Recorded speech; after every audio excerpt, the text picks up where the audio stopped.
Yo kumbona izo telefone zakubanye nyinshi aho zifite amarezo mwa wapi nta marezo ahari muri iyi minsi kuri fone zose. Byagenze gute se ko umuntu ari kumuhamagara akakumva biri gupfira?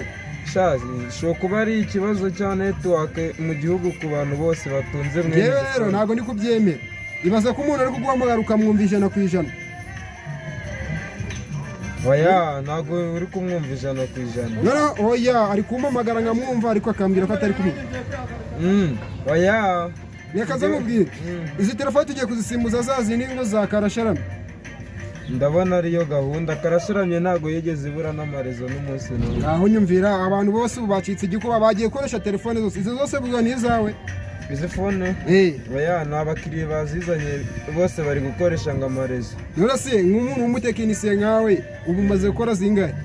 Oya ikibazo ntago zakira n'ubundi ni ikibazo cya network kiri kuba mu gihugu ntago zakira. Uzi gahunda ihari?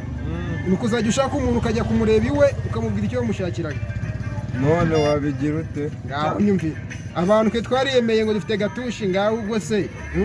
Aya gatushe zoe ziri kuturaburiza network. Igisubizo cyiza tugiye gukoresha zazi ni za Airtel na MTN ngo za Imagine nibyo? Hari ufite se ngo winyerekera? Hano zirahari dore ngizi za Airtel wenda. Bari barazitesheje agaciro ubu nizo zigezweho. Ngubu izi nizo ziri hit gatushe zo turi kugera tuzishiramo umwanda se. Umva sha turazitinduba ubu. Reka nkubwire. Njye nagerageje gukoresha iyo telefone ya Imagine n'izindi ngo ntoyi. Ziri guhamagara neza. Ziri guhamagara neza ariko ikibazo cyizi gatushe zo nimekata byanze.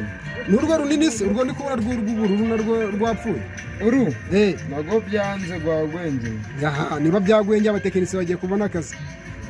Sinzi abatekinisi turi buzikoreho zanze. None se ubu hari nimwe wakozera? Wapi nagiye ngerageza ntubura byanze kubona amaneto. Iki kibazo mu kirekera iminyarira gisobanura. Nibyo? Wa mugani kabisa. Nushaka uzibasubiza ubwo nyine uraburara nyine niba uri umutekinisi. Ntari ndapfa kuburara ariko ndagurisha kuri izi. Ahubwo dore igisubizo gihari. Kusanya abantu bose bafite telefone zawe z'amarezo bazikuzanire hafi. Niyo gahunda. Sawa ubwo nyine reka turebe ko twabona umuti w'ibibazo.